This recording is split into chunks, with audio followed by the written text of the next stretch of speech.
Hey everybody, Adam Davidson, RadCast for Monday, February 20th, 2023. I'm near Wilmore, Kentucky. Last night we had the privilege of being able to drive down, Zachary and I, to see the Outpouring at Asbury University. Wouldn't have been possible without a fantastic wife and her incredible ability to throw things together very quickly, nor would it be possible without the help of the Prouts who have hosted us on their sofa bed. So we came down last night and made our way to campus. By the time we got there, it was dark, and the pictures paint the reality. I mean, you've got a lawn full of people, you've got buildings, plural, full of people who are in worship. You've got the sound of worship pumping from this little tiny campus in this little tiny town of Wilmore.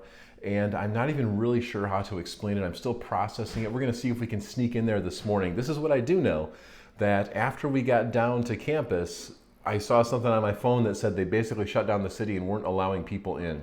Somehow we were able to get in under the radar. So I don't know if I'm giving a testimony or confessing sin right now. But either way, we were there. And it was like nothing else I've ever experienced.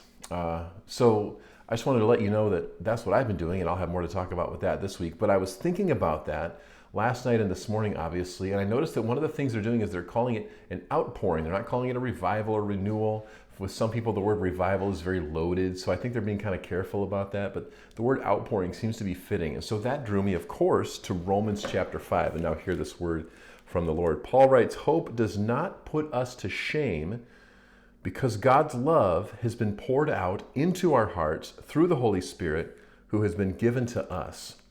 And that's the word of the Lord. So I noticed, at first I was like, well, clearly there are times where God's outpouring happens. And like, for example, it's happening at Asbury. So we call that an outpouring. I think it's a good word for it, that God's love has been poured out into our hearts through the Holy Spirit who has been given to us. But then I noticed that this is like a past tense, present tense thing. Like, we already have the Holy Spirit. If we're followers of Jesus, we have the Holy Spirit. You have the Holy Spirit in you. And Paul says that God's love has been poured out, meaning that it's already happened, and I would say is continuing to happen. So what's the deal with the outpouring, and what are we missing? And is it possible to experience an outpouring no matter where we're at? And the answer is yes. And I was thinking about it this way. Last week, we were in Florida, and Cam, 5 years old, had the chance to go to a friend's house. We have friends down there, and they had a little 6-year-old friend, and so we took them to a water park. Well, the water park is this gargantuan system of pipes and slides and rafts and all this stuff, and they had a grand old time. But I was thinking about it. Cam didn't actually have a bath maybe but once last week. Water was touching his body all week, but soap only touched it once, and yet he remained relatively clean. So I was thinking about how in all of our lives, we're around water all the time. You take a shower or a bath, whatever, you're drinking water, you're washing your hands, washing your face, what have you.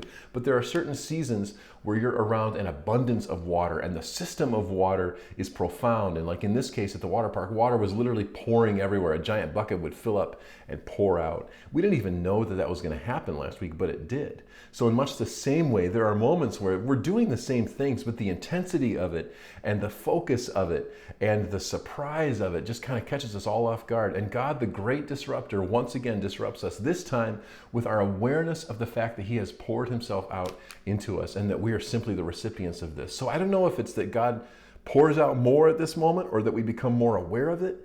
I'm not even really sure how to quantify it, but I will tell you this, dear friends. His outpouring is constant. God is always pouring himself out into us. So the job that we have for today is to simply catch it, to let the Spirit wash out the garbage in our souls, and to drink the clean, fresh, and living water that Christ offers us. So may you do that today.